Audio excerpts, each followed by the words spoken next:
Bienvenue dans la phase 2 du tutoriel les bases de 3D Max. Donc voici maintenant le résultat de la phase 1. Nous savons normalement avec Alt molette enfoncer nous déplacer, glisser, zoomer avec la molette, passer en plein écran ou pas, raccourci Alt W. Quand je suis dans les vues, vous pouvez, comme on l'a dit, changer de vue. Par exemple, je peux passer dans du dessus. Attention, si je fais une rotation à partir d'une vue axiale, je tombe automatiquement dans une vue orthographique. Si je veux revenir en perspective, je vais chercher ma perspective. Les raccourcis à retenir sont PLFT pour perspective, left, face, top. Vous avez les raccourcis notés ici, puis je les ai mis aussi en haut du tutoriel. Ensuite, nous allons voir différents types d'affichage. L'affichage filaire, qui va nous permettre d'expliquer en même temps ce qu'est la grille. Donc on remarque, j'ai cliqué ici, et je suis allé chercher l'affichage filaire. Donc là, nous voyons la grille. La grille nous permet de savoir, quand un objet est sélectionné, si je choisis déplacer. On voit une espèce d'objet qui apparaît, qui s'appelle un gizmo, qui représente la position de l'objet dans la scène, ses coordonnées. Si je déplace cet objet, en m'approchant par exemple d'un axe, je clique et je glisse, automatiquement l'objet se déplacera sur cet axe. Et nous voyons les coordonnées aussi changer. La distance effectuée, peu importe l'axe que ce soit. Alors le raccourci pour switcher d'une vue à l'autre, c'est F3. F3, donc pour basculer entre filaire et réaliste. Face ombrage sélection, je crois que c'est comme ça, lissage plus reflet, pardon, dans les anciennes versions. F4 servira pour plus tard à afficher le contour de mon objet. On voit bien du coup les arêtes. F4. Donc déplacer, tout simplement je prends l'outil déplacer que je peux trouver aussi dans mon clic droit, dans les transformations de base. Déplacer, rotation, échelle. Et nous pouvons déplacer. Nous avons des planaires. Pour prendre un planaire, bien prendre le coin opposé au pivot de l'objet. Et là, du coup, nous pouvons nous déplacer sur deux axes.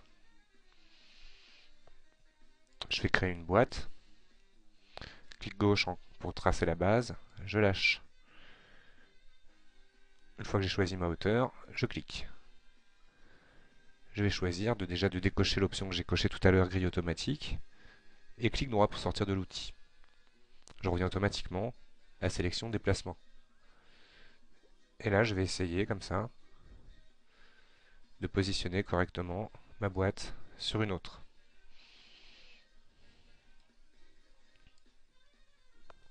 Voici les bases du déplacement. Je vais construire une théière pour montrer la rotation. La rotation, c'est pareil. Je vais enlever les faces délimitées. F4, rappelez-vous. Et là, pareil, par interactivité, je peux choisir sur quel axe je vais tourner. On voit bien le pivot de l'objet. Et là, nous verrons du coup les coordonnées de la rotation. À n'importe quel moment, le clic droit vous permettra de sortir de l'action. À n'importe quel moment. Donc là, nous avons les trois axes qui nous permettent de tourner. Quand je clique au centre, je suis en rotation libre. Et le cercle extérieur me permettra de tourner par rapport à là où je regarde.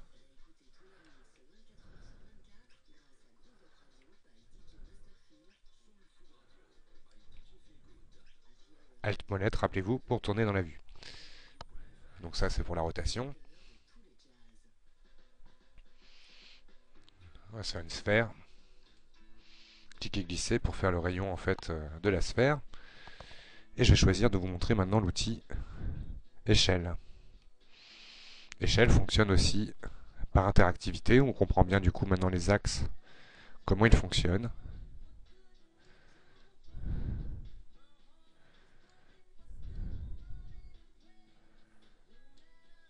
Et par le centre sur les trois axes.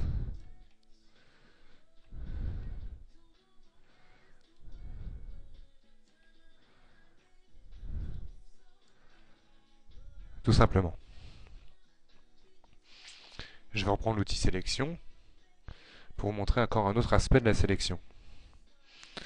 À partir du moment où on veut se capturer, on a deux types de choses. Donc là, c'est le type de lasso. On verra ça plus tard. Par défaut, c'est le lasso carré.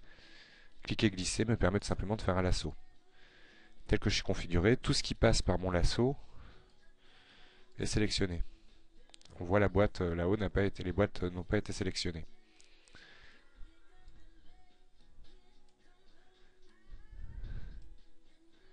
Par simple clic aussi.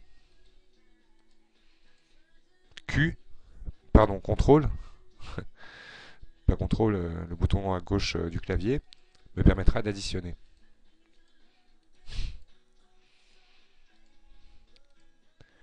ALT, de désélectionner. Ensuite, je clique dans le vide pour désélectionner. Pour désélectionner, quoi qu'il arrive, en imaginant que vous êtes dans une pièce, CTRL D permettra de désélectionner. Nous avons aussi la fonction capture fenêtre. Qu'est-ce que c'est? Il faut l'activer pour avoir un mode ou l'autre. Par défaut, nous sommes en mode capture, fenêtre, c'est-à-dire que tout ce qui passe par la fenêtre est capturé. Le mode capture, uniquement ce qui est entier dans mon lasso sera sélectionné. Très pratique, des fois. On verra qu'il y a une astuce d'interface plus tard qui permet de faciliter cette fonction sans avoir à utiliser ce bouton. Donc maintenant, nous allons résumer. Nous avons vu la sélection, déplacement, rotation, échelle. Nous avons vu les différents moyens de sélectionner, capture ou pas, et l'affichage différent dans nos fenêtres. Nous avons constaté aussi que chaque information de chaque objet sont disposées par rapport à la grille. F3 pour rebasculer en mode filaire, F4 pour voir les contours d'arête. Chaque objet est positionné dans l'univers, simplement par rapport à cette grille qui donne le 0, l'axe d'origine de mon univers. Et donc pour les rotations, ce sont simplement des degrés par rapport au pivot de l'objet. Voilà pour la phase 2 des bases de 3D Studio Max.